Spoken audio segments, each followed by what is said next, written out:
Hello la team finance, bonjour à tous, j'espère que vous allez bien. Aujourd'hui nous allons aborder les aspects les moins attirants de la filière comptabilité.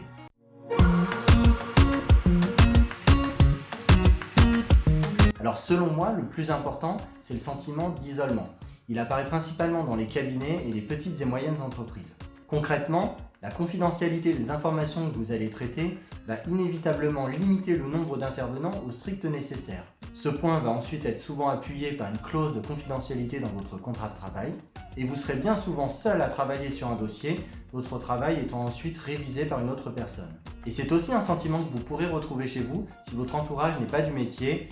Et là, dans la série des « Tu sais que tu es comptable quand ?» je vais vous dire la suite, c'est quand tu rentres du travail et que personne n'a envie que tu lui racontes comment s'est passée ta journée.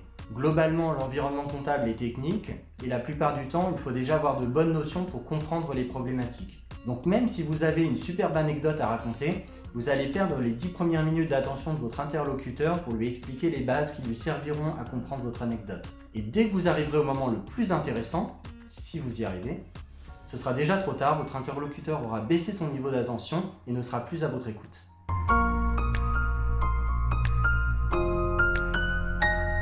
Alors deuxièmement, ça va être la redondance de certains aspects. Si vous vous occupez toujours des mêmes clients et que ceux-ci ne connaissent pas de changement, ou si vous travaillez dans une entreprise qui reste stable, les tâches peuvent être identiques d'un mois à l'autre, et là il peut y avoir une certaine routine qui s'installe. Dès lors, n'hésitez pas à essayer de sortir de cette routine en changeant de client ou en essayant de limiter le temps que vous y consacrez.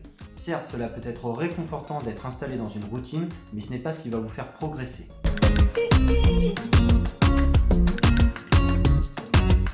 Alors, troisième effet négatif, c'est le fait de rester spectateur. Effectivement, en comptabilité, on fait le bilan, on le constate, on le met en lumière, mais on reste une fonction support. Donc on peut avoir le sentiment d'être un arbitre de touche et d'avoir envie de rentrer sur le terrain. C'est particulièrement vrai en cabinet ou sur des missions de commissariat aux comptes, ça l'est moins en entreprise où on fait tout de même partie de l'équipe.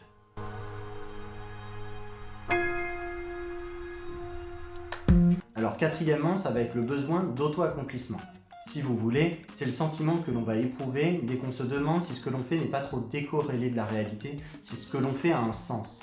Ici, gardez en tête que le but de la comptabilité, c'est de déterminer l'assiette fiscale pour calculer les impôts, de donner de l'information aux partenaires financiers, donc établissements bancaires, actionnaires, qui vont investir dans la société et qui ont besoin de savoir dans quoi ils vont investir, et de remonter les informations qui vont permettre le pilotage de l'entreprise. Si vous l'acceptez, vous n'aurez pas de problème à ce niveau-là.